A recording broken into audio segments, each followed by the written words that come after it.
Hello students, welcome back to my channel. This is Sonia Jain from maths Fitoor. तो बेटा आज हम करेंगे शिक्षा निदेशालय राष्ट्रीय राजधानी क्षेत्र से आई हुई वर्कशीट नंबर 8 जो कि क्लास 6 के स्टूडेंट्स के लिए है। इसकी शेड्यूल डेट है 20 अक्टूबर। और बेटा 20 अक्टूबर को आपकी दो वर्कशीट आई हैं, एक तो आई है मैथ्स की और दूसरी है हिंदी की। मैथ्स की वर्कशीट मैंने अपलोड कर दी है, तो हिंदी की कर लेते हैं। तो बेटा हिंदी में आज हम पढ़ेंगे नादान दोस्त भाग 1। यहाँ आप अपना नाम लिखेंगे, यहाँ पर अपने अध्यापक या अध्यापिका का नाम। तो चलिए स्टार्ट करते हैं। प्यारे बच्चों, आज से हम जो कहानी पढ़ने जा रहे हैं वह आपकी पाठ्य पुस्तक बसंत में पाठ 3 है। कहानी का नाम है नादान दोस्त। बेटा ये जो आपकी पाठ्य पुस्तक है ना बसंत, उसमें 3rd चैप्टर है और जो लेसन है उसका नाम क्या है, नादान दोस्त। और इस कहानी के जो लेखक हैं वो मुंशी प्रेमचंद जी हैं। ये जो उनकी फ़ोटो भी है ये मुंशी प्रेमचंद जी हैं। जैसे आप हमेशा अपने दोस्तों की मदद करने के लिए तैयार रहते हैं, उसी प्रकार से इस कहानी में केशव और श्यामा भी अपने दोस्त की मदद करना चाहते हैं। केशव और श्यामा के कौन से दोस्त हैं और उन्होंने किस प्रकार अपनी दोस्तों की मदद करनी चाहिए, आओ कहानी पढ़कर जानें। तो देखते हैं कि कौन दोस्त है और क्या मदद करी। केशव के घर कार्निस के ऊपर एक चिड़िया ने अंडे दिए थे। कार्निस होता है बेटा जो दीवार का ऊपरी हिस्सा होता है ना, उसमें से कुछ कोने निकले होते हैं दीवार की सुंदरता को बढ़ाने के लिए, उसे कार्निस कहते हैं। तो उसमें क्या हुआ था, उसमें एक चिड़िया ने अंडे दिए। केशव और उसकी बहन श्यामा दोनों बड़े ध्यान से चिड़िया को वहाँ आते जाते देखा करते। सवेरे दोनों आंखें मलते, कार्निस के सामने पहुँच जाते और चिड़िया दोनों को वहाँ बैठा पाते। अब क्या होता था भाई, चिड़िया ने जैसे अंडे दिए तो वो सारा दिन चिड़िया वहाँ पर आते रहते थे, तो उन्हें बड़ी अच्छे सा लगता था, खुशी होती थी। तो वो सारा दिन वहाँ पे बैठे रहते और उन दोनों को चिड़िया को वहाँ पर आते देखते रहते। उनको देखने में दोनों बच्चों को ना मालूम क्या मज़ा मिलता। दूध और जलेबी की सुध भी न रहती थी। मतलब इतने खुश होते थे वो दोनों कि उन्हें दूध जलेबी भी पसंद नहीं आ रही थी। मतलब दूध जलेबी खाने को भी जैसे मम्मी बुला रही होगी तो भी उन्हें उनकी खाने का होश नहीं था। दोनों के दिल में तरह तरह के सवाल उठते। अंडे कितने बड़े होंगे, किस रंग के होंगे, कितने होंगे, क्या खाते होंगे, उनमें से बच्चे किस तरह निकल आएंगे, बच्चों के पर कैसे होंगे, पर मतलब पंख, घोंसला कैसा है। लेकिन इन बातों का जवाब देने वाला कोई नहीं। तो ये उन बच्चों के मन में प्रश्न उठ रहे थे कि कैसे अंडे होंगे, किस रंग के होंगे, किस तरह बच्चे आएंगे, बच्चों के पंख कैसे निकलेंगे, घोंसला कैसा। तो ये सब सवाल उनके मन में आ रहे थे।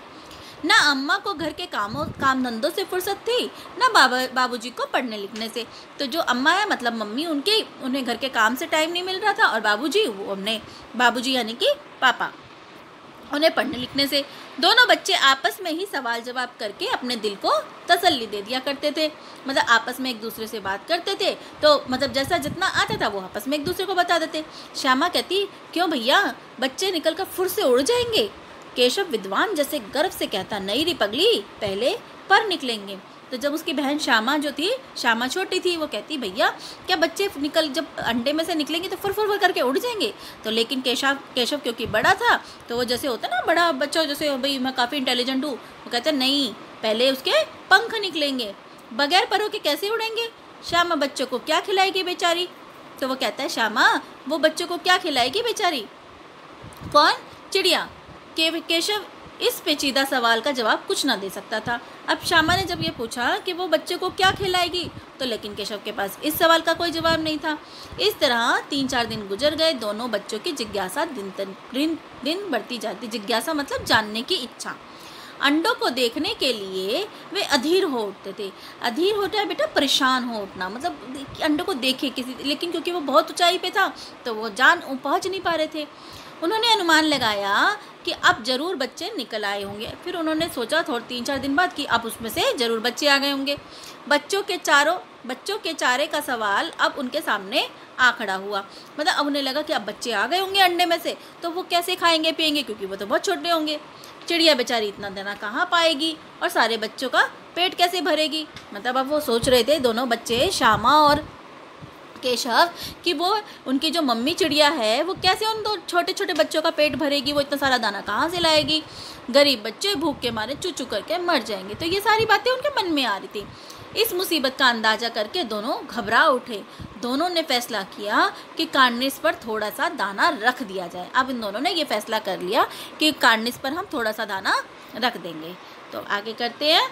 अब तो बेटा यहाँ पे शब्दार्थ दिए हुए, कार्निस दीवार की कंगनी, मैंने जो आपको बताया, विद्वान यानी कि समझदार, पेचीदा यानी कि मुश्किल, जिज्ञासा यानी कि जानने की इच्छा, अधीर यानी कि परेशान। तो पहला प्रश्न है, अंडों के बारे में केशव और श्यामा के मन में किस तरह के सवाल उठते थे। तो हमने ऊपर पढ़ा है ना किस तरीके से सवाल उठते थे केशव और उसके मन में, श्यामा के मन में, कि अंडे कितने बड़े होंगे, किस रंग के होंगे, क्या खाते होंगे, ठीक है ना। तो ये सब सवाल जो थे उनके मन में उठते थे। तो इसका उत्तर है केशव और श्यामा के मन में अंडों को देखकर अनेक प्रश्न उठते थे कि अंडे कितने बड़े होंगे, किस रंग के होंगे, कितने होंगे, क्या खाते होंगे, उनमें से बच्चे किस तरह आएंगे, बच्चों के पर कैसे निकलेंगे, घोंसला कैसा है, क्योंकि वे अंडों के बारे में जानना चाहते थे। दूसरा प्रश्न है हमारा, केशव और श्यामा आपस में सवाल जवाब करके अपने दिल को तसल्ली क्यों दिया करते थे। क्यों दिया करते थे? क्योंकि उनके मम्मी पापा काम में बिजी थे, क्योंकि उन्होंने कहा ना अम्मा को काम धंधे से फुर्सत नहीं थी और बाबूजी को पढ़ने लिखने से, तो आपस में ही बात करके वो जिज्ञासा को शांत कर लेते थे। तो केशव और श्यामा दोनों आपस में ही सवाल जवाब करके अपने दिल को तसल्ली दे दिया करते थे, क्योंकि उनके प्रश्नों का उत्तर देने वाले कोई नहीं था। ना अम्मा को घर के काम धंधों से फुर्सत थी, ना बाबूजी को पढ़ने लिखने से। अगला प्रश्न है, केशव और श्यामा ने अंडों के बारे में क्या क्या अनुमान लगाया। क्या क्या अनुमान लगाए थे उन्होंने अंडों के बारे में? केशव और श्यामा ने अनुमान लगाया कि अब उन अंडों से बच्चे निकल आए होंगे। चिड़िया इतना दाना कहाँ से लाएगी? यहाँ पे आएगा दाना। चिड़िया इतना दाना कहाँ से लाएगी? गरीब बच्चे इस तरह चूचू करके मर जाएंगे, उन्हें धूप से भी कष्ट होगा। अगला प्रश्न है फोर्थ, यदि उस जगह आप और आपका मित्र होता या होती तो आप दोनों क्या अनुमान लगाते और क्या करते। मतलब अगर श्यामा और केशव की जगह आप और उनका दोस्त, आपका दोस्त होता या आपकी मित्र होती तो आप क्या करते। तो जो मैंने लिखा है वो देख लीजिएगा, नहीं तो अगर आपको जो लगता हो आप वो लिखना। यदि केशव और श्यामा की जगह मैं और मेरा मित्र होते तो हम अनुमान लगाते कि कोई जानवर या अन्य जीव जंतु तो अंडों तक नहीं पहुंच जाएगा, कार्निस तक कोई जानवर ना पहुंचे। मैं इसका प्रयास करता, हम अंडों के साथ छेड़छाड़ नहीं करते, कोई मतलब अंडों के साथ छेड़छाड़ नहीं करनी चाहिए। चिड़िया के लिए हम दाना कहाँ करते? कार्निस की जगह नीचे ज़मीन पर बिखेर देते, ठीक है। उसके बाद प्रश्न 5 है, पाठ में गर्मी के दिनों की चर्चा है। मतलब ये जो बात है वो गर्मी की है। अगर सर्दी या बरसात के दिन होते तो क्या क्या होता, सोच कर लिखिए। तो इसका उत्तर हमने लिखा है, अगर सर्दी के दिन होते तो केशव और श्यामा अंडों को ठंड से बचाने की व्यवस्था करते, है ना। उनकी माँ ने उन्हें इतनी सर्दी में बाहर निकलने के लिए डांटती, क्योंकि वो ये सोचती कि भाई मेरे बच्चे बाहर ना जाए, केशव और श्यामा की मम्मी भी, तो उन्हें ठंड से बचाने का प्रयास करते। अगर बरसात का मौसम होता तो वह अंडों को पानी से बचाने के लिए चिंतित रहते। उस समय उन्हें पानी में बाहर निकलने के लिए उनकी माँ से डांट सुननी पड़ती। तो यहाँ पर इस तरीके से ये प्रश्न का उत्तर लिख देंगे। तो बेटा इस तरीके से ये हमारी सारे क्वेश्चन आंसर हो गए। यहाँ हमारी वर्कशीट कंप्लीट होती है। अगर आपको मेरी वीडियोस अच्छी लगती हैं तो उन्हें लाइक कीजिए, शेयर कीजिए, मेरे चैनल को सब्सक्राइब कीजिए, maths Fitoor. So stay tune for more videos. Till then bye bye.